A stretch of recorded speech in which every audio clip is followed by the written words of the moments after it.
ఈ యొక్క దేవాలయం మందిరం అనేది, ఇక్కడ సంఘము కట్టడం అనేది మనిషి యొక్క బలము శక్తి కాదని 100కి 1000 రెట్లు నేను నమ్ముతున్నాను. ఇది కేవలము దేవుని యొక్క కృప వలననే ఇది నిర్మించబడింది. మనుషుల్లో ఏ గొప్పతనం లేదు, నాలో ఏ గొప్పతనం లేదని నేను నమ్ముతున్నాను. ఎందుకంటే నా స్థితి ఏంటో నాకు తెలుసు.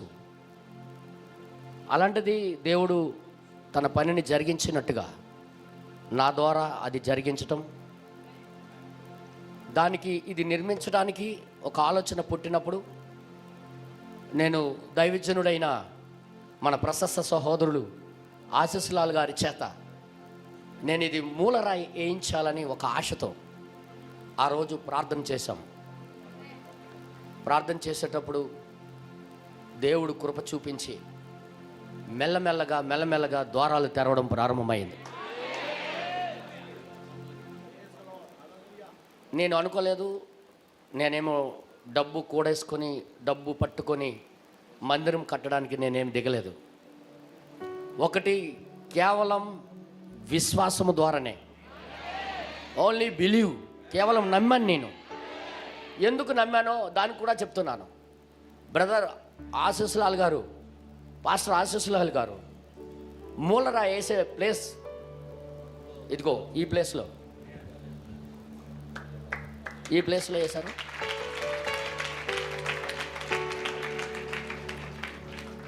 ఆ మూలరాయి వేసేటప్పుడు 2 నెలలు పోయిన తర్వాత మూలరాయి వేసాం. మరి ఎలా ఇక్కడ కట్టాలి, ఎంత కట్టాలి, ఎంత మందిరం కట్టాలో ఏమి ఆలోచించకుండానే మూలరాయి వేయించాం. వేసిన తర్వాత 2 నెలల తర్వాత 2 నెలలు గడిచింది.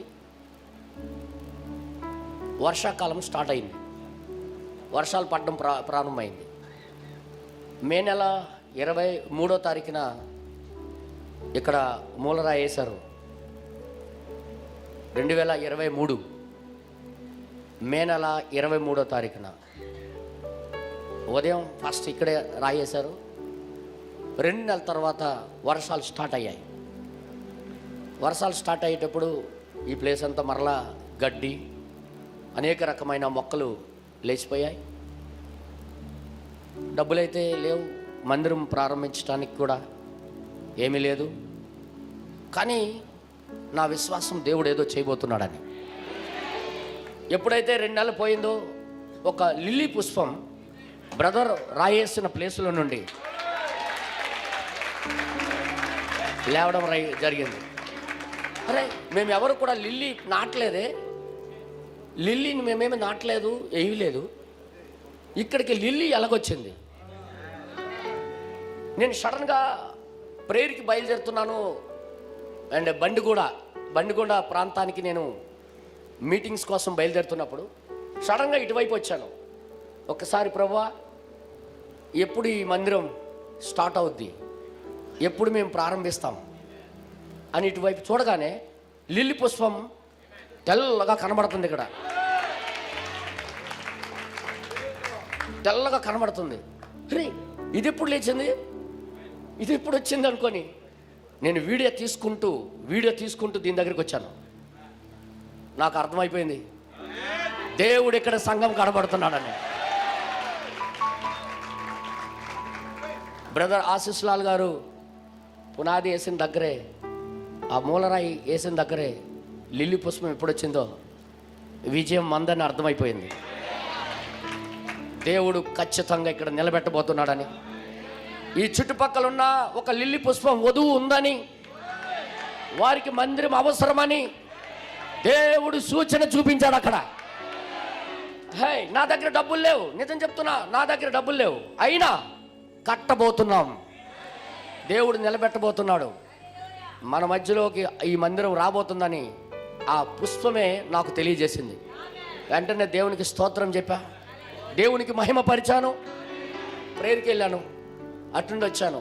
నెక్స్ట్ వారమే ప్రకటన చేశాం, మందిరానికి పునాదులు తవ్వటానికి మన సహోదరులందరూ రావాలని. మందిరం పునాదులు తవ్వటానికి సంఘములో ఉన్న సహోదరులందరూ, సిస్టర్స్ అండ్ బ్రదర్స్ అందరూ రావాలని నేను వాయిస్ రికార్డు పెట్టగానే నెక్స్ట్ వారం అంతా మన సహోదరులు కొండల మీద నుండి దిగొచ్చినప్పుడు వాళ్ళు పునాది తవ్వటం ప్రారంభించారు. పునాదులు తవ్వేటప్పుడు నా దగ్గర 300 ఉంది. 300 ఎవరికైనా ధైర్యం సరిపోద్దా 300తో చర్చి కట్టడానికి? 300 ఉంది. ఎంతమంది అయితే వచ్చారో వాళ్ళకి టీ కోసం సరిపోద్ది నా దగ్గర డబ్బులు. 300 ఉంది. అయినా భయపడలేదు. లిల్లీ పుష్పం వచ్చింది. ఏదో చేయబోతున్నాడు మన దేవుడు. మాటలు చెప్పుకోవడానికి కాదు మన దేవుడు. ఆయన నిన్న నేడు యుగయుగములు ఒకటే రీతిగా ఉన్నాడు. ఆయన తన ప్రజల పక్షాన ఉండి తన కార్యాన్ని జరిగించుకుంటాడని నాకు పూర్తి విశ్వాసం పుట్టింది. ఆ లిల్లీ పుష్పం చూడగానే వెంటనే వీడియో తీశాను. బ్రదర్ రాజీవ్ బ్రదర్ గారికి పంపించాను. అది ఢిల్లీ పంపించాను. బ్రదర్ ఆశీస్లాల్ గారికి చూపిస్తారని నేను పంపించాను. బ్రదర్ రాయేసిన దగ్గర లిల్లీ పుష్పం పుట్టింది, మనం ఇక్కడ కట్టబోతున్నామని. మొత్తానికి పునాదులు తీశారు. ఆ 300 కూడా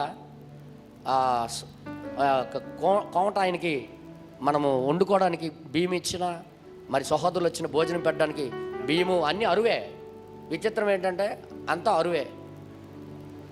వెళ్ళి చెప్పగానే ఆ 300 పట్టుకుని వెళ్ళాను. ఈ 300 నీ దగ్గర ఉంచు, సామాన్లు నీయు, నెక్స్ట్ వీక్ నీకు మళ్ళీ ఇచ్చేస్తాను. మా సహోదరులు వచ్చారు భోజనాలు పెట్టాలి అనుకొని చెప్పగానే, పాస్టర్ గారు ఈ 300 నాకెందుకు, ఉంచుకోండి, మీ దగ్గర ఉండేటప్పుడు ఇద్దరులేండి, మీ దగ్గర ఉండేటప్పుడు ఇద్దరులే అన్నారు. ఆ 300 ఆయన తీసుకోలేదు, మళ్ళీ జోబులో పెట్టాను.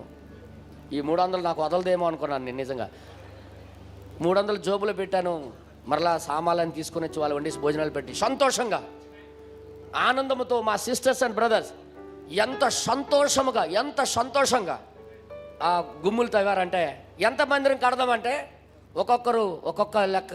అన్నా ఇది కట్టేటప్పటికి చాలా డబ్బు అయిపోద్ది, ఇంత ఎడల్పు అంత కట్టలేమని అన్నారు. అయ్యా లిల్లీ పుష్పం వచ్చింది ఇక్కడ. వాగ్దానం ఇచ్చింది నేను కాదు, కట్టేది నేను కాదు. ఆయన ఎక్కడి నుండి ఏర్పాటు చేస్తాడో నాకు తెలియదు. ఆయన దేవుడు అలాగే గుమ్ములైతే తవ్వేశాం. ఐరన్ ఉండాలి, సిమెంట్ ఉండాలి, అండ్ పిక్కరాలు, అండ్ మీకు తెలుసు కదా మెట్టలు అన్నీ ఉండాలి. పక్కనే జేసీపీ అండ్ ట్రాక్టర్లు ఉన్న వాండర్ గారు ఉన్నారు. నిజంగా దేవుడు ఆయనకి బహుగా దీవించును గాక. బంగారు మేషర్ గారు ఆయన చాలా మంచి ఉపాధ్యాయుడు. ఆయన ఒకప్పుడు లెక్కల మాస్టర్ అంట. ఆయన పక్కనే ఉన్నారు. పాస్టర్ గారు ఏం చెప్పలేదు ఏంటి, పని ప్రారంభించారట కదా అన్నారు. పని ప్రారంభించారట కదా, నాకేం చెప్పలేదు మెటీరియల్కి అంటున్నాడు. నా దగ్గర ఉండాలా చెప్పడానికి? నా దగ్గర ఉండాలా ఏదైనా చెప్పడానికి? 10,000 5,000 చేతిలో పెట్టి పలాంటి తీసుకురండి అని చెప్పడానికి నా దగ్గర ఉండాలి కదా. అదేమి లేదు. ఎందుకు నువ్వు చెప్పట్లేదంటే, సార్ కొద్దిగా టైట్ పొజిషన్ సార్ అన్నాను.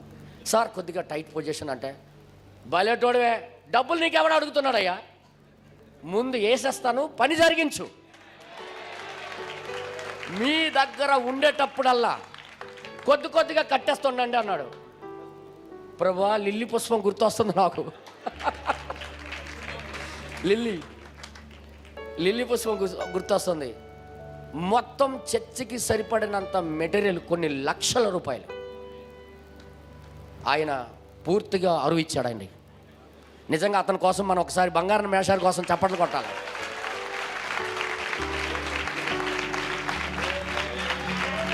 నెక్స్ట్ సిమెంట్ వాండర్ ఉన్నారు. ఆయన అడుగుతున్నారు, బస్తా ఎంతయా అని అడిగితే 390 రూపాయలు బస్తా అన్నాడు. నేను లెక్కేసుకున్నాను. ఒకవేళ ఫిల్లర్స్ కోసము ఒక 50 బస్తాలు తీసుకున్నా లెక్కేసుకుని నా దగ్గర అంత డబ్బులు లేవు. ఏం చేయాలా అనుకున్నాను. పాస్టర్ గారు దేనికోసం మీరు అడుగుతున్నారని అడిగారు. సిమెంటు దేనికోసం అడుగుతున్నారు అన్నాడు. నేను అన్నాను, ఒక మందిరం కట్టాలనుకుంటున్నాను, దేవాతి దేవునికి తన ప్రజల కోసం ఒక దేవాలయం మీరు వెళ్ళేటప్పుడల్లా మా సాక్ష్యం ఆయనే చెప్తాడు. మీరు ఇప్పుడు డబ్బులు ఇవ్వక్కర్లేదు పాస్టర్ గారు, మిమ్మల్ని నేను అడగను, మీరు ఇచ్చినంత వరకు నేను ఎదురు చూస్తాను, మా కోసం ప్రార్థన చేయండి అన్నాడు. మా కోసం ప్రార్థన చేయండి చాలా అన్నాడు. లారీ సిమెంట్ పంపించేశాడు మాకు. నేను అనుకున్నాను ఇదంతా లిల్లీ పుష్పం యొక్క ప్రభావమే, ఇదంతా లిల్లీ పుష్పం. నేను అనుకుంటున్నా దైవజనులు ఆశీస్సులాల్ గారు ఒక అభిషక్తుడు. ఆయన ఎక్కడ అడుగు పెట్టినా ఏది చేసినా దాని వెనకాల దేవుడు పని చేయడం చూశాను. ఈరోజు వర్తమానంలో స్టాండర్డ్గా ఉన్నామంటే నిజంగా నేను చెప్తున్నాను, నా సాక్ష్యం నేను చెప్తున్నాను. ఆయన వర్తమానాలు విన్న తర్వాతే నేను ఈ వర్తమానానికి బలపడ్డాను. నేను ఒక టర్నింగ్ పాయింట్ తీసుకొని వచ్చారు బ్రదర్ ఆశీస్సులాల్ గారు, ఒక టర్నింగ్ పాయింట్. అంతవరకు ఈ కాలంలో ఒక ప్రవక్త వచ్చాడు, ఈ వర్తమానం సత్యం, ఈ వర్తమానం నిజమని మాత్రమే తెలుసు, డినామినేషన్లన్నీ తప్పు, వర్తమానం మాత్రం నిజమని మాత్రమే తెలుసు. కానీ బ్రదర్ ఆశీస్సులాల్ గారు ఎప్పుడైతే ఆంధ్ర వచ్చారో, ఆయన బోధించడం విన్నాడో, వర్తమానం లోపల ఇంతుందా, వాక్యము లోపల ఇంతుందా అనేది ఇంకా లోపలికి ప్రవేశించడం ప్రారంభించాం. ఆ అగ్ని, ఆ రోజు అంటిన అగ్ని ఈ రోజు వరకు ఆరలేదు, ఆరబోదు, దేవుడికి ముందుకు నడిపిస్తాడని నేను నమ్ముతున్నాను. అందుకే మరొకసారి బ్రదర్ ఆశీస్సులాల్ గారికి ధన్యవాదాలు తెలియజేస్తున్నాను. God bless you brother. అలాంటి శరీరానికి దేవుడు వాడుకొని మన మధ్యలోకి అలాంటి దైవజనుడు రావటం, నేను నిజంగా ఇది కళ నిజమా అనుకుంటుంటాను. నేను ఇది ఏదో ఒక మారుమూల ప్రదేశం. నిజం చెప్పరా, అసలు ఈ కురుపాములో సేవ చేస్తానని కూడా నాకు తెలియదు, ఈ కొండ ప్రాంతాల్లో నేను సేవ చేస్తానని కూడా తెలియదు. నిజం కురుపాము ఎక్కడుందో నాకు తెలియదు, కురుపాము ఎక్కడుందో నేను ఎప్పుడు రాలేదు, నేను ఎప్పుడు చూడలేదు, ఈ ఊరు ఉందని కూడా నాకు తెలియదు. కానీ బ్రదర్ ఇమ్మానుయేల్ గారి కారణం బట్టి, ఇమ్మానుయేల్ గారు బట్టి, ఆయనకి పోలీసు ఉద్యోగం చేయడం బట్టి ఆయన ఈ ప్రాంతాలన్నీ తిరిగాడు. ట్రాన్స్ఫార్మ్ ఆయనకి ఇక్కడ ట్రాన్స్ఫర్ అయింది, డ్యూటీ ఇక్కడ చేయడం ప్రారంభించారు. బ్రదర్ మేము ఇక్కడ ఒంటరిగా ఉండటం, అప్పుడప్పుడు మీరు వచ్చి మాకు బలపరచండి అని చెప్పాడు ఆయన. గొర్రె పిలిచిన తర్వాత కాపరి వెళ్ళకపోవడం ఏంటి? గొర్రె కోసం పర్వతాలు కూడా ఎక్కుతాడు కాపరే. జీవిస్తానంటే చెయ్యి అందించడానికి నేను ఎల్లవేళలా రెడీ అని చెప్పి మంగళవారం ఒకరోజు వచ్చి నేను ఇక్కడ వాక్యం చెప్పుకుంటూ వాళ్ళకి బలపరుచుకుంటూ వెళ్ళిపోతున్నాను. ఒకరోజు ఆయన బ్రదర్ స్టెఫెన్తో కలిశాడు. స్టెఫెన్ వచ్చి కొన్ని మాటలు, ఆయన కూడా డినామినేషన్ క్రైస్తవుడై కొన్ని ప్రశ్నలు వేశాడనమాట. తండ్రి కుమార పరిశుద్ధాత్మ అంటున్నాడు కదా, దీని విషయం ఏంటి? అదే కదా అడిగావు బ్రదర్, తండ్రి కుమార పరిశుద్ధాత్మ అంటే దీని విషయం ఏంటి? ముగ్గురా లేకపోతే ఇద్దరా? ఒక్కడండి. క్లియర్గా బైబిల్ ద్వారా ఆయన చెప్పాను. ఒక్కటే మాట అన్నాడు, అర్థమైపోయింది అన్నయ్య, అర్థమైపోయింది అన్నయ్య. ఒక్కడితోనే ఇక్కడ స్టార్ట్ చేశాం. ఈరోజు మనం అందరం ఎంతమంది? మనల్ని అందరినీ ఎవరు పిలిచాడంటారు? మనల్ని అందరినీ ఎవరు లాక్కొని వచ్చాడంటారు? ఇటువైపు సేవ జరగకుండా ఎన్నో విధాలుగా శత్రువు నాకు ఆపడానికి చూశాడు, కానీ శత్రువు సిగ్గిపోయాడు.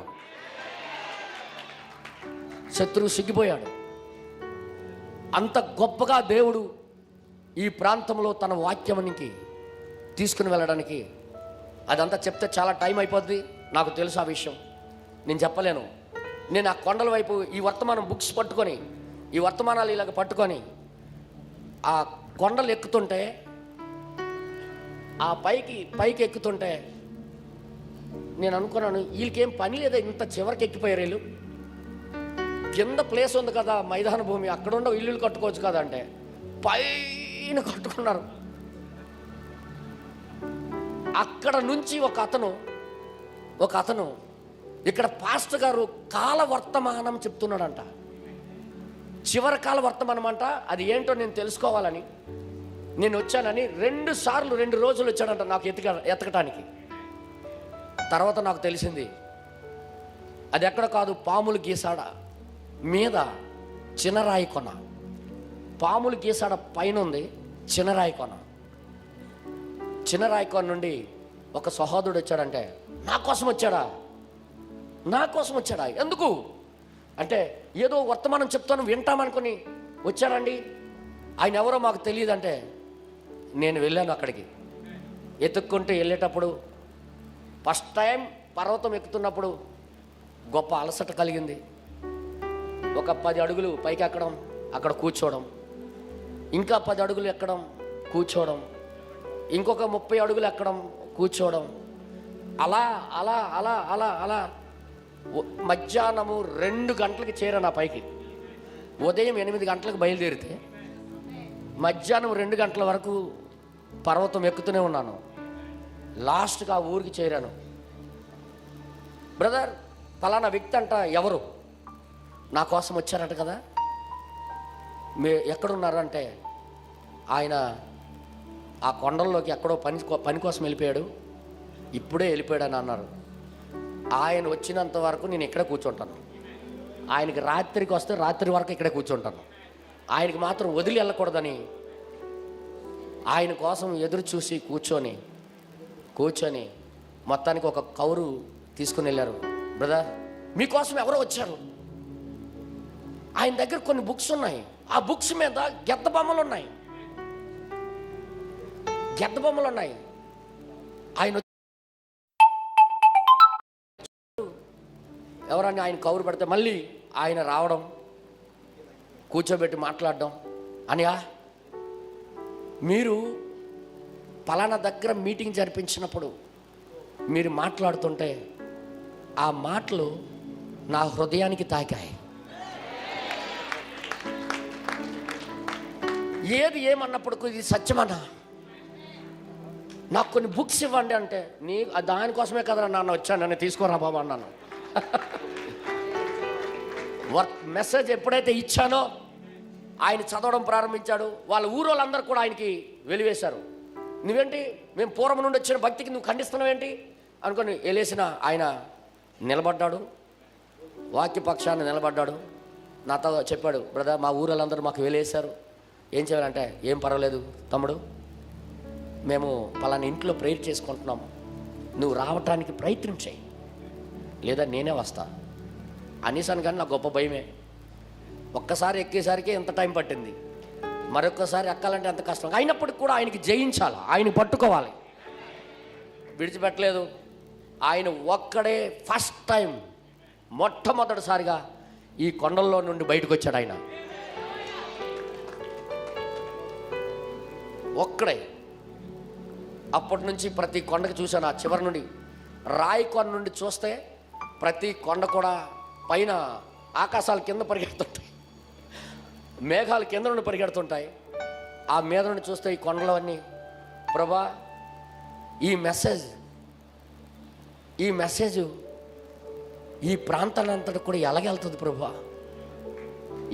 ప్రభా, ఈ అమాయకమైన ప్రజలు, కుడి ఎడమలు తిరిగిని ప్రజలు, వీళ్ళకి ఎలా చెప్తే అర్థమవుద్ది, ఎలా చేయాలి ప్రభు అనుకొని ఆ రోజు ఆ కొండ మీద ఒక రాయి దగ్గర కూర్చొని ప్రార్థన చేశాం.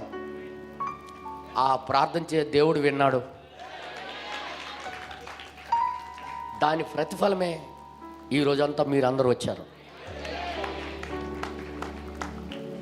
ఒక్కొక్క కొండకి తీసుకుని వెళ్ళాడు. ఒక్కొక్క వ్యక్తి రావడం ప్రారంభించారు. ఒక్కొక్క వ్యక్తి 200 మందితో సమానం. వాళ్ళు ముందు ఏ పాస్టర్ నిలబడలేకపోయేవాడు, వాళ్ళు అలాగ తయారయ్యారు. వాళ్ళకి బలపరుస్తూ మీరే ఈ వర్తమానం మోసుకొని వెళ్ళాలి. నిజంగా చెప్తున్నా, ఇది కేవలం ఇది ఒక్కటే ప్లేన్ ఏరియా, కురపం ఒకటే ప్లేన్ ఏరియా, మిగతాదంతా కొండలే. ఎక్కడి నుంచి మొత్తం కొండలే, ఇది ఒక్కటే ప్లేన్ ఏరియా. నేను ప్రార్థన చేశాను. ఆ కొండల మీదకి వచ్చిన వారికి ప్రతి ఒక్కరు బతిమాలేవాడిని, బ్రదర్, సంతకొస్తే, సంత జరుగుతుంటుంది లక్షవారం కురుపాములో. సంతకొస్తుంటే ఆ కొండల మీద ఉన్న సహోదరులకి ఈ వర్తమానం పరిచయం చేయాలని, ఈ వర్తమానం వారికి తెలియచేయాలని వారికి నేను చెప్తుంటే, ఎందుకు మాతో మాట్లాడుతున్నావు, మాకు వదిలే అనేవాళ్ళు. గుండెలు బద్దలైపోయేవి నాకు. నేను ఇంత ప్రేమగా మాట్లాడుతుంటే ఎంత తిరస్కరించేస్తాను ఏంటని. కొన్నిసార్లు బలవంతంగా ఒక్కొక్క సహోదరుడికి పట్టుకొని ఇంట్లో భోజనం వండించి వాళ్ళకి బలవంతంగా భోజనం పెట్టి కూర్చొని ప్రేమగా మాట్లాడి, బ్రదర్ బైబిల్ ఎలా కోరుతుంది తెలుసా, ఈ కాలంలో ఈ విధంగా వర్తమానం వచ్చింది తెలుసా, ఈ కాలంలో ప్రవక్తని దేవుడు పంపించాడా తెలుసా అంటే, విచిత్రంగా చెప్తున్నావు ఏంటన్నయ్యా, మా పాస్టర్ గారు ఎప్పుడు ఇలా చెప్పలేదంటే, అప్పుడు బైబిల్ తీసి మలాకి రాసిన గ్రంథం 4వ అధ్యాయం 5-6 వచనాల కోసం, ప్రకటన గ్రంథం 10వ అధ్యాయం 7వ వచనం కోసం. అవునన్నయ్య, నిజంగా ఇది జరగాలి కదా. నిజమైన విత్తనాలు చూడండి, వాళ్ళ ఆలోచనలు ఎలా మారుతున్నాయి. నిజంగా ఇది జరగాలి కదా, నిజంగా ఇది రావాలి కదా. ఇదేనంటావంటే ఇదేనా, కావాలంటే చూడు అనుకొని చూపించడానికి. అలాగ ఒకరి తర్వాత ఒకరు ఒక్కొక్క కొండ జయించుకుంటూ వచ్చాం. ఈరోజు ప్రతి పర్వతంలో మా సహోదరులు ఉన్నారు, ప్రతి కొండ మీద మా సహోదరులు ఉన్నారు. ఆ తర్వాత మార్క్ మాస్టర్ గారి కోసం ఆయన యూట్యూబ్లో ప్రసంగించేవాడు. ఆ టైంలో చాలా ఫేమస్గా వాక్యం చాలా జోర్దార్గా ఎలాగ అగ్ని మండినట్టుగా మండుతుంటే ఆయన యూట్యూబ్ ఛానల్ వాళ్ళకి పరిచయం చేయడం, కావాలంటే వినండి అని ఈయన వర్తమానాలు కూడా వాళ్ళకి అందించి ఆ యూట్యూబ్ ఛానల్ కూడా నేను వారికి లింక్ అందించేవాడిని. ఆయన వర్తమానాలు కూడా ఒక్కొక్కసారి సిగ్నల్ రాకపోతే ఒక్కొక్కరు చెట్టు ఎక్కిపోయేవాళ్ళు.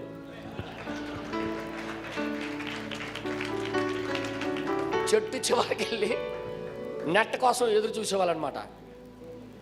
అది తిరుగుతూ ఇంకా తిరిగేది, తిరుగుతూ ఇంకా అయినప్పుడు కూడా వర్తమానాలు వినేవాళ్ళు. తెలుగులో చెప్పాడు ఈయన, చక్కగా వాళ్ళకి అర్థమయ్యేది. మెల్లమెల్లగా ఈ ప్రాంతంలో ఒక వర్తమానం ఉంది, జీవము కలిగినది, ఒక సత్యమైన వర్తమానం ఉంది, జీవము కలిగిందని ఈ ప్రాంతానికి అర్థమైంది. ప్రతి డినామినేషన్ తలుపులు మూసేశారు మాకు. ఫలానా పక్షిరాజు బొమ్మలు పెట్టి చూపించుకొని వచ్చిన వాళ్ళు వస్తారు, వచ్చాడా గెద్ద కోడి పిల్లకి ఎత్తుకొని వెళ్ళిపోయినట్టుగా వెళ్ళిపోతారు వాళ్ళు.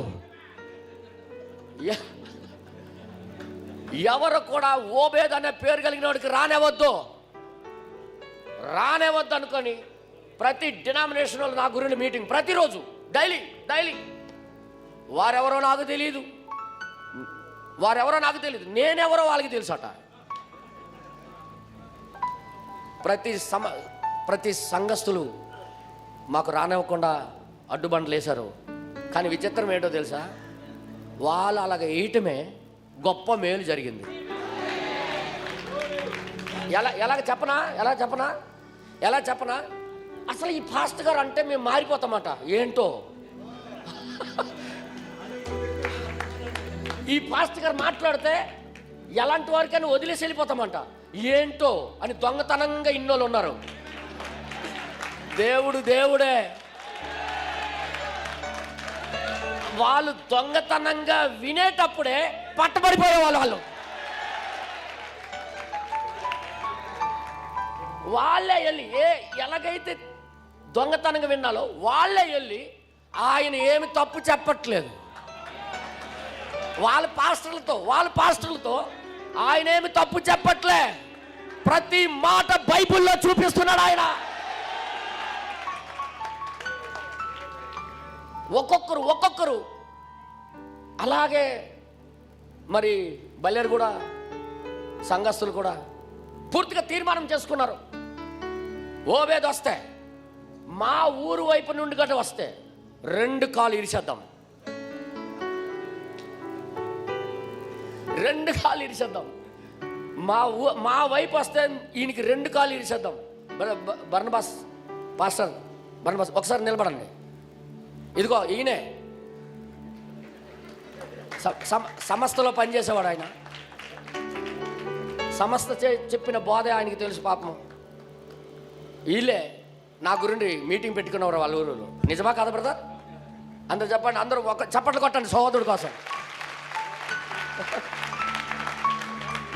నా 2 కాళ్ళు ఇరిచేయడానికి చూసిన వాళ్ళే.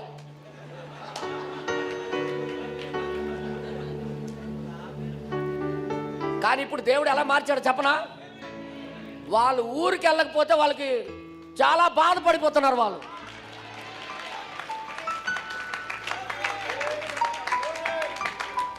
ఫస్ట్ గూఢాచారుల్లాగా వాళ్ళ భార్యలు వచ్చారు. నిశ్శబ్దంగా ఒక దగ్గర బండిగూడలో కూటం జరుగుతుంది. వాళ్ళ భార్యలు వచ్చి కూర్చున్నారు మెల్లగా. ఈ తప్పుడు బోధకుడు బాబోయ్ మార్చేస్తారట, ఎవరు పడితే వాళ్ళు వెళ్ళిపోతారట వీళ్ళు వెనకాల అని వాళ్ళ భార్యలు నిశ్శబ్దంగా కూర్చొని విన్నారు. తిరిగి వెళ్ళి చెప్పారు వాళ్ళు చెప్పింది నిజమేనండి.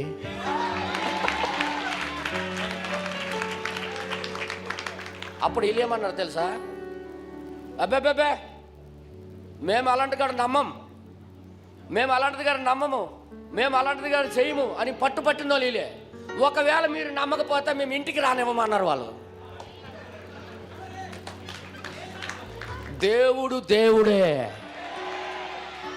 దేవుడు ఎటువైపు నుండైనా కార్యము చేయగలడు ఆయన. దేన్నైనా పరిస్థితులు మార్చగలడు ఆయన. పొట్టి చక్కయ్య మారకపోతే ఏమైందా? ఎన్ని రోజులు నువ్వు మారవు? దేవుడు లిస్టులో ఉన్నోడు మారక తప్పడు. వాడు ఎంత లోపలున్నా దేవుడు ఆయనకి పిలక పట్టుకొని లాక్కొని వస్తాడు. విచిత్రం ఏంటంటే ఆ ఊర్లో రెండు సంఘటనలు జరిగాయి. మగవాళ్ళు అంటే బ్రదర్స్ ముందు గూఢాచారులుగా వచ్చారు. కొంతమంది ఆ ఊర్లో గూఢాచారులుగా వచ్చారు. మీటింగ్లో కూర్చొని వర్తమానం విన్నారు. ఇంటికి వెళ్ళి చెప్పారు భార్యలతో, ఆయన బోధించిన వర్తమానం సత్యమండి, సత్యమేనే అని చెప్పారు వాళ్ళ ఆవిడతో. నిజమేనే అని అనగానే తలుపులు తాను మూసి జప్. బ్రదర్ దానియేల్ ఎక్కడున్నాడు? బ్రదర్ దానియేల్ బల్లేరుగూడ ఎక్కడున్నాడు? బల్లేరుగూడ దానియేల్, గాడ్ బ్లెస్ యు, అక్కడే ఉండు. ఆ సహోదరుడు వర్తమానం వెళ్ళి కూటానికి వచ్చి వాక్యం విని సత్యమని గ్రహించి ఆయన ఇంటికి వెళ్ళిన తర్వాత, సిస్టర్ దానియేల్ ఎక్కడున్నావమ్మా? సిస్టర్ దానియేల్ ఒక్కసారి లేచి నిలబడమని నీ ముఖం చూస్తారు. ప్లీజ్ నిలబడు. ఈ అమ్మాయి అలా ఆవిడే ఏం చేసిందో చెప్పనా? ఒక రోజంతా బయట పడుకోబెట్టింది ఆయనకి.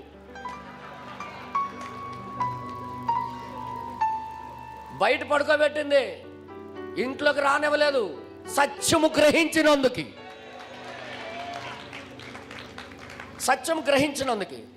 కానీ ఇప్పుడు దేవుడు ఏం చేశాడో తెలుసా? వాళ్ళందరికీ ఒక కుటుంబంగా మనతో కలిపేశాడు ఆయన. నిజంగా ఈ వర్తమానాన్ని ఆపాలని ఎవరి తరం కాదని నాకు తెలుసు. ఇది తన యొక్క పిల్లల దగ్గరికి చేరుతీరుతుంది, ఎలాగోగలకు చేరుతుందని నేను చూడగలిగాను. ఒకరోజు బండిగూడలో బ్రదర్ ఇషాక్ ఇక్కడే ఉన్నారు, బ్రదర్ శ్యామ్ ఉన్నారు ఇక్కడ. మేము కురుపంలో కూటమి జరిపినప్పుడు కూర్చొని విని ఆ బండిగూడ సంఘానికి వెళ్ళి చెప్పాడు, ఒక సత్యమైన వర్తమానం ఉంది, అది కురుపంలో ఒక పాస్టర్ గారు బోధిస్తున్నారు, చాలా చక్కగా చెప్తారు అనుకొని వీళ్ళకి కౌరు అందిస్తే వీళ్ళ ఊరు వాళ్ళందరూ కూడా ఒక ప్లాన్ గీశారు. ఏంటంటే క్రిస్మస్ పండుగ వస్తుంది, క్రిస్మస్ గ్రాండ్గా చేయడం ఎలాగా, ఎవరు చెప్తారు అని మీటింగ్ పెట్టుకున్నారంట. అందులో మన శ్యామ్ డ్యూటీలో ఉన్నాడా? Okay, God bless brother. ఈ సహోదరుడు చెప్పాడు ఆ ఊరికి వర్తమానం తీసుకుని వెళ్ళి, క్రిస్మస్ గ్రాండ్గా జరిపించాలంటే ఒక పాస్టర్ గారు ఉన్నారు,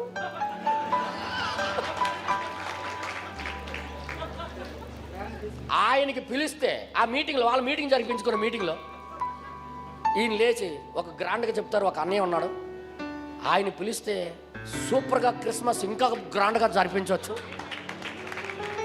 అనుకొని మాట్లాడుకున్నారు కదా. Yes, God bless you. చప్పట్లు కొడదాం ఇద్దరు సహోదరుల కోసం.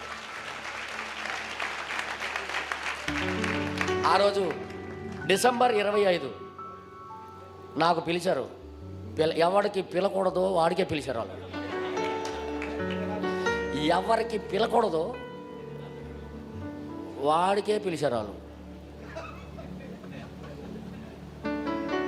ఆ రోజు వర్షం పడుతుంది, వాళ్ళ ఊరికి వెళ్ళాలంటే కరెంట్ ఉండదు, గడ్డి నాకన్నా హైట్ ఉంది, మొత్తం ఏరు దాటిన తర్వాత గడ్డి మొత్తం నిజం పెడతా. ఆ రోజు రెల్లు విపరీతమైన గడ్డి పెరిగింది, నీళ్ళతో నిండిపోయి ఉంది అదంతా.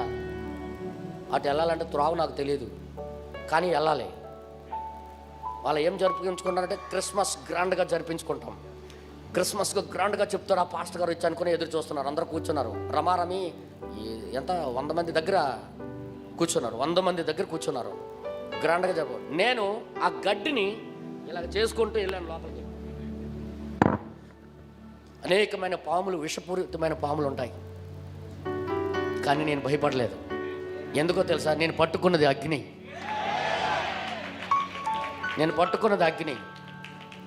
దేవుడే ఈ ప్రాంతానికి నాకు పరిచర్య పిలిస్తే కాపాడుకోవలసిన బాధ్యత ఆయనదే. ఒకవేళ తన నామం పట్టుకొని వెళ్ళినప్పుడు చనిపోయినా పర్వాలేదు అని ఒక టార్గెట్ గీసుకున్నాను నేను. గీసుకున్న తర్వాత ఆ ఊరికి వెళ్ళాం. కరెక్ట్గా సాయంత్రం 7 గంటలైంది. అందరు కూర్చున్నారు. కూర్చొని అందరూ చూశారు నా ముఖం. చాలా గ్రాండ్గా జరిపించుకోవడం చెప్తాడు పాస్టర్ గారు అనుకున్నాను. నేను ఇలా ఎత్తాను బైబిల్.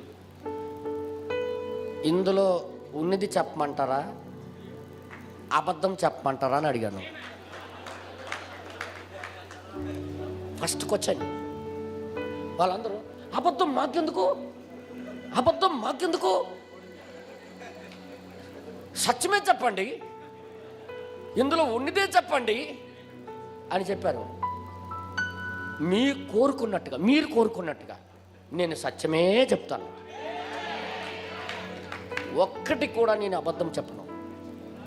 ప్రతిది కూడా బైబిల్లో ఉన్నదే చెప్తాను. బైబిల్లో లేని ఒక్క మాట నేను కలపను, ఒక్క మాటకు తీను. మొత్తం మీకు చూపిస్తానని మొత్తం ఆ రోజు గంట కూర్చోడు మీలకి ఇసుకు మీటింగ్లో.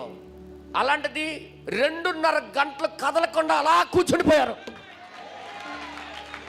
ఎప్పుడైతే కూర్చున్నారో వాళ్ళకి మొత్తం వివరించి చూపించాను. ఇప్పుడు చెప్పండి, ఇది చెప్పినట్టుగా చేద్దామా, జనులు చెప్పినట్టుగా చేద్దామా అన్నాను.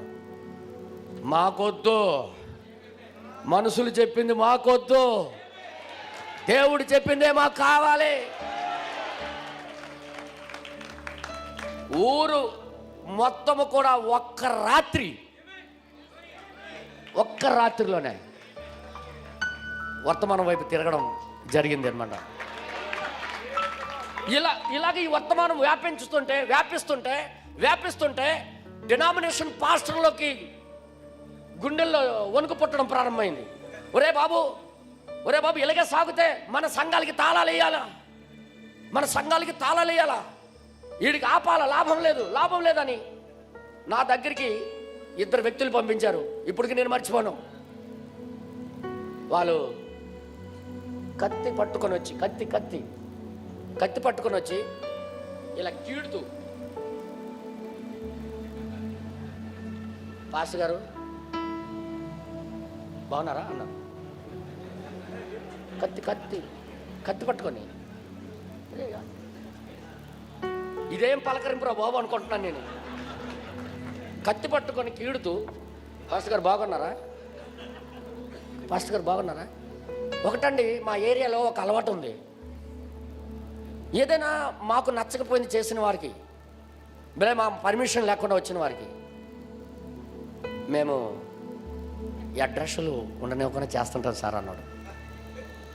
ఎంత చల్లగా చెప్తున్నారా బాబు అనుకున్నాను. నిజంగా అది ఏదో ఏదో మిఠాయి, బందర్ మిఠాయి తెచ్చినట్టుగా నేను అన్నాను, నవ్వాను అనమాట. తమ్ముడు ఎప్పుడో చచ్చిపోయాను రా,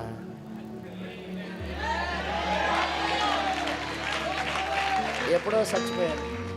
చచ్చినోడికి నువ్వేం చంపగలవు? ఇప్పుడు బ్రతుకుతుంది వర్తమానం నాన్న. నేను ఒకవేళ ఏదైనా చేయాలనుకుంటే తొందరగా చేయండి. ఇక్కడ ఉండబుద్ధి కావట్లేదు, నాకు భూమి మీద ఉండబుద్ధి కావట్లే. ఎంత బేగ అవతల ఒడ్డుకి వెళ్ళాలన్న ఆశ. ఏది చేస్తారు తొందరగా చేయండి అన్న. వాళ్ళు ఈడి లొంగేటట్టుగా లేడురా బాబు, లాభం లేదు. మన విశ్వాసాలకే ఈయనతో మాట్లాడుకొని చేద్దాం. వాళ్ళ టార్గెట్ వాళ్ళది, దేవుడి టార్గెట్ దేవుడిది. కనుక నా సహోదరులారా, ఈ వర్తమానంలో ఉన్న ప్రజల కోసం ఇచ్చిన సంఘమే ఈ సంఘం. ఇది మనుషుల యొక్క బలము కాదు, మనుషుల యొక్క శక్తి కాదు. నేను అనుకున్నాను, ఒక దగ్గర ప్రవక్త ఇలాగన్నాడు, నువ్వు దేవుడు చేసిన మేలు కోసం, మేలు కంటే తన కోసం నువ్వు ముక్క ముక్కలుగా కోయబడిన అది తక్కువే. నువ్వు ముక్క ముక్కలుగా చేయబడు, ఆయన చేసిన మేలు అంత గొప్పది. మనం చేసేది ఏమీ లేదు ఇందులో. నిజం చెప్తున్నా, ఈ మందిరం ఇలా కడతానని నేను ఎప్పుడు అనుకోలేదు. ఇలాగ ఉంటుందని కూడా నేను ఎప్పుడు ఊహించలేదు. కానీ ఊహించిన దానికంటే దేవుడు గొప్పగా మనకి అనుగ్రహించి ఉన్నాడు. అందుకే దేవునికి మహిమ చెల్లిద్దాం, దేవునికి మహిమ చెల్లిద్దాం. అలాగే ఈ మందిరం కట్టుతున్నప్పుడు అదిగో ఆ ద్వారబంధం దగ్గర వరకు కట్టాము, చుట్టూ షేడ్లు కూడా వేసాం. నేను రోజు ఉదయం పూట దీనికి తడపడం అలవాటు నాకు. రోజు నేను తడిపేవాడిని. విచిత్రం, ఆ నీళ్ళు కూడా ఇన్స్టాల్మెంటే. ఆ బోరు కూడా తమ్ముడు నీ దగ్గర ఉన్నప్పుడు లేదులే, నేను ముందు తీసేస్తాను నీకు బోర్ అని తీసి వెళ్ళిపోయాడు ఆయన. ఇది ఏంటో ఏమంటారు దీన్ని ఏమంటారు? నేను ఆ బోర్ నుండి నీళ్ళు తీసుకుని వస్తుంటే 2 బకెట్లతో నీళ్ళు పట్టుకొని వస్తుంటే చూశాడు అతడు. ఇలాగ తడిపి ఎంత నువ్వు తడపగలవు? నేను బోర్ తీయిస్తాను, నీ దగ్గర ఉన్నప్పుడల్లా ఇచ్చాయి. అలాగని బోరు కూడా తీయించాడు. ఆ బోరుతో ఈ గోడలు తడుపుతుంటే 3 రోజులండి. ఇప్పుడు వీడియో ప్లే చేస్తాం, త్వరలో మీకు చూపిస్తాను. వీడియో ప్లే చేస్తాను. 3 రోజులు నేను వాటరింగ్ చేస్తుంటే 3 రోజులు కూడా ఇక్కడ వర్షధనుసు రావడం ప్రారంభమైంది. ఒకరోజు కాదు, 3 డేస్, 3 రోజులు కూడా కంటిన్యూగా. మా శ్యామ్ తమ్ముడు ఒకరోజు వచ్చాడు ఉదయాన్నే, నేను తడుపుతున్నాను. అన్యా నువ్వెందుకు తడుపుతావు? నేను తడుపుతాను అన్నాడు. అంతే కదా తమ్ముడు, ఇగో ఇక్కడే ఉన్నాడు ఆయన. ఉదయాన్నే వచ్చాడు, దేనికోసం వచ్చాడు ఇక్కడికి. నేను తడుపుతానంటే అలాగే తడుపు తమ్ముడు అన్నాడు. ఇలాగ తడిపాడు, రెయిన్బో కనబడటం ప్రారంభమైంది. ఎప్పుడైతే వర్షధనుసు కనబడటం, అన్యా ఏంటో వస్తుంది అన్యా, నాకు భయం వేస్తుంది అన్యా అన్నాడు. భయపడకో, దేవుని వాగ్దానం ఇదే, దేవుని యొక్క వాగ్దానం. నేను మీతో ఉన్నాను, మీతో పని చేస్తున్నాను, నేను ఉన్నానని దేవుడు 3 రోజులు నిర్ధారించాడు. ఇక్కడ 4వ రోజు కూడా వస్తాడని చూశాను. ఇలాగా రాలేదు. 5వ రోజు కూడా తడిపాను, రాలేదు. 6వ రోజు తడిపాను, రాలేదు. 7వ రోజు తడిపాను, మరి రాలే. 3 రోజులే వచ్చాడేంటి? 3 రోజులే. దీని వెనకాల దేవుడి యొక్క ప్రణాళిక ఉందని నాకు అర్థమైపోయింది. ఒకసారి ఆ వీడియో ప్లే చేయాలని నేను కోరుతున్నా, ప్లీజ్. మొదటి నుంచి I've sold the seed everywhere. Pages went worldwide. My messages went around the world. The whole church is around I've sold the seed everywhere. ఆ ఏరియా చూడండి, వాళ్ళ త్రావులు ఎలా అసలు రోడ్లు లేవు ఒకప్పుడు. The whole church is around రోడ్ల నుండి everywhere. What the Father has elected. All great congregations praying from these gates around the world. వాళ్ళకి వాక్యం చెప్తూ All great deal of languages, even if they can, are translated out of all out.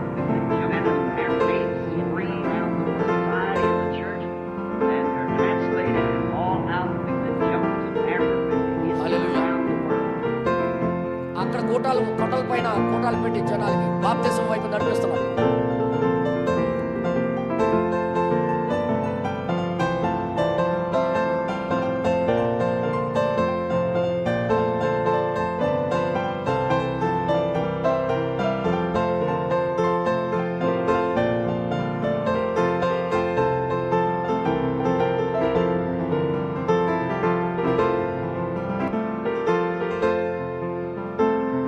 So I think brother got a revelation. మరి నేను అనుకుంటున్నాను సోదరుడికి ప్రత్యక్షత వచ్చింది. So he didn't take any rock, but he took a trial. So I think brother got a revelation. మరి నేను అనుకుంటున్నాను సోదరుడికి ప్రత్యక్షత వచ్చింది. So he didn't take any rock, but he took church a పునాది trial. వేస్తున్నప్పుడు పునాది రాయ ఒక బండ తీసుకోకుండా కేవలం ముక్కోనపు బండను మాత్రమే తీసుకున్నాను. Representing the cloud. అది అది అది మేఘమును సూచిస్తా ఉంటారు.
దేవుని యొక్క కృప చేత ప్రతి ఒక్కరి హస్తాలు, సంఘం యొక్క హస్తాలు ఇందులో ఉంది. ప్రతి ఒక్క సిస్టర్, ప్రతి ఒక్క బ్రదర్కి క్రీస్తు పేరట మీ అందరికీ నేను మరొకసారి ధన్యవాదాలు తెలియజేసుకుంటూ ఉన్నాను. ఎప్పుడు పిలిచినా నా సహోదరులు వచ్చి హెల్ప్ చేయడం ప్రారంభించారు. వారి ఒక్క వంతు వారు సహాయం చేయడం ప్రారంభించారు. ఇది ఏదో ఒక్కరు కట్టేది కాదు, ఒక్కరికి మహిమ దొరకడానికి వీలు లేదు. వారందరిలో ప్రేరేపించింది దేవుడని నేను నమ్ముతున్నాను.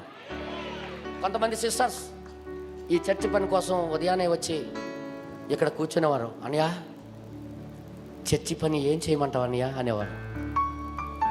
నేను చెప్పాను వాళ్ళు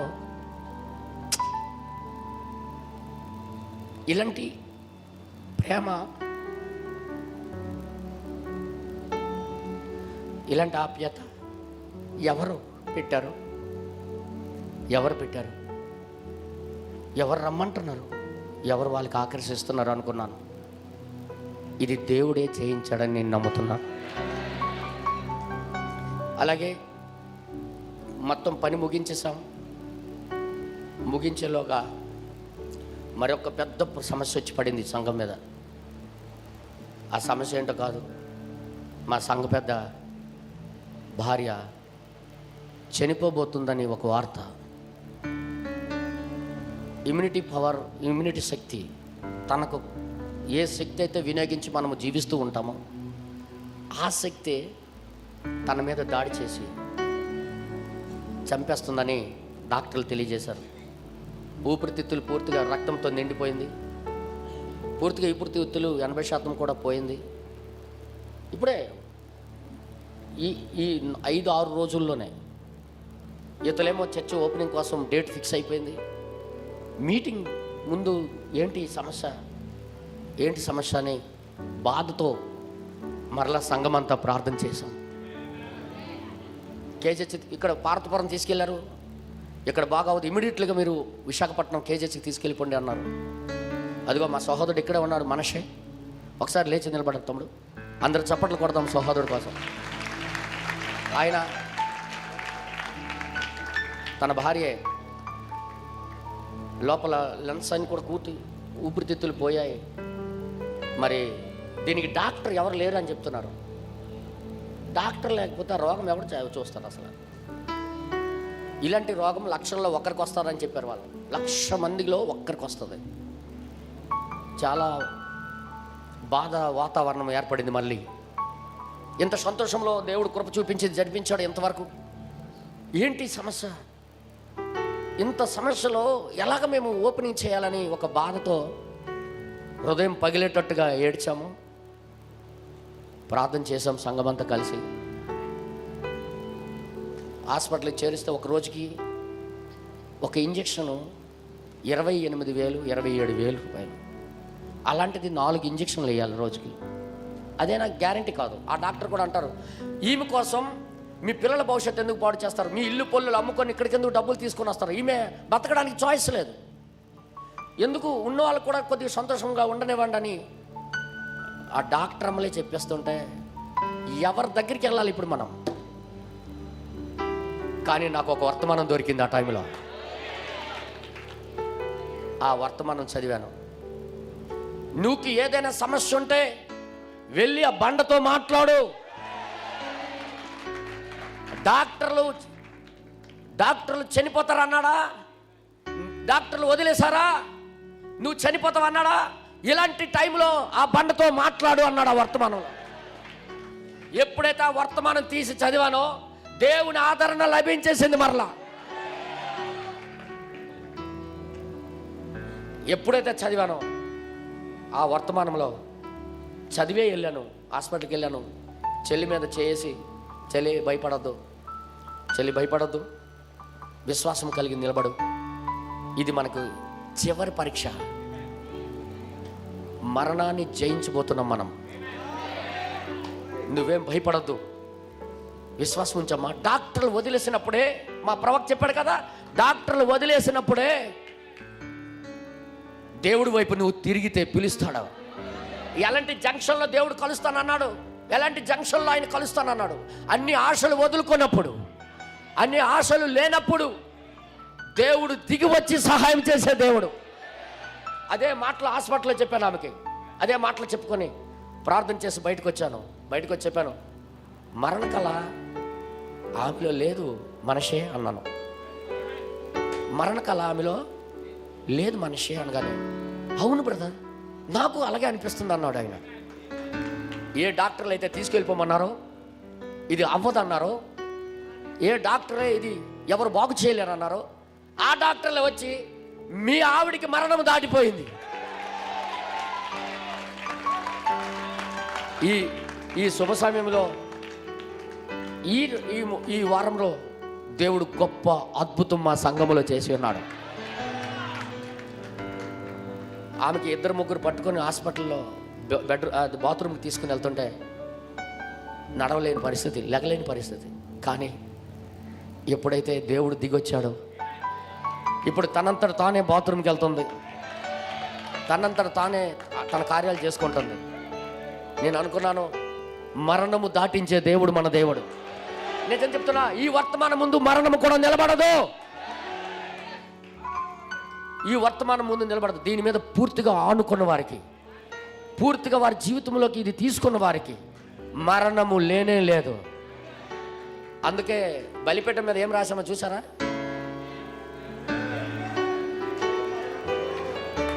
వధువు మరణించదు, ఆమె మార్పు చెంది కొనిపోబడుతుంది. జరా ఆమె వచ్చిందా? మనషే వచ్చిందా? ఎక్కడుంది? చెల్లి అవతల వైపు కూర్చుందంట. తన ఆశ తెలుసా? ఒకవేళ డాక్టర్లు నేను చనిపోతానంటే, నాకు అవకాశం లేదంటే, చర్చి ఓపెనింగ్కి తీసుకుని వెళ్ళి నాకు అక్కడ పడియండి అని అన్నది ఆమె. కానీ ఆమె ఆశ దేవుడు తీర్చాడని నేను నమ్ముతున్నాను. తన కోరిక ఇప్పుడు దర్జా కూర్చొని వర్తమానం వింటుంది ఆమె. సహోదరులారా, ఇదంతా నేను ఎందుకు చెప్తున్నానంటే, దేవుడు చరిత్రలో ఉన్న దేవుడు కాదు మన దేవుడు. మన దేవుడు చరిత్రలో ఉన్న దేవుడు కాదు. ఆ చరిత్రలో ఉన్న దేవుడు ఇప్పుడు మన మధ్యలో జీవిస్తున్నాడు. ఆయన నేనే నిజంగా దానికి సజీవ సాక్షిని. నిజంగా ఆయన చేసిన మేలులు మీకు తెలుసా? నేను ఒక్కొక్కసారి సువార్తకి వెళ్తున్నప్పుడు కొండల్లో ఆ కొమ్మల మధ్యలో కొమ్మల్లోని పాములు ఉంటాయి అన్నమాట. నేనేదో ఏంటి ఇక్కడ ఏలబడుతుంది అనుకుని ఇలా దోసిన రోజులు ఉన్నాయి. కానీ దేవుడే తోడు లేకపోతే ఏదైనా జరుగుద్ది. ఇది దేవుడు మనతో ఉన్నాడని ఒక రుజువు. అందుకే టైం నేను ఎక్కువ తీసుకోలేదు. పాస్టర్ గారు చెప్పమన్నారు కాబట్టి చెప్పాను, లేకపోతే నాకు ఇంట్రెస్ట్ లేదు. పాస్టర్ గారు ఆశీస్సులాల్ గారు నువ్వు చెప్పాలా, నువ్వు చెప్పాలే అన్నందుకు నేను చెప్పాను ఇవన్నీ. కనుక ఏ క్వశ్చన్ కూడా ఏ మానవుడు కూడా మహిమపరచడానికి వీల్లేదు. దేవుడు కృపచేత ఇదంతా జరుగుతుంది. కృప కలుగునుగాక, కృప కలుగునుగాక, సదాకాలము తన కృప మనకి ఉండునుగాక. మరి ఎక్కువ సమయం నేను తీసుకొని ఈ సమయంలో మరి వాక్యానికి సమయం ఇద్దాం. మరి రత్నపదవి గారు వచ్చి ఈ సమయాన్ని నడిపించాలి కోరుతున్నా. God bless you. Praise the lord.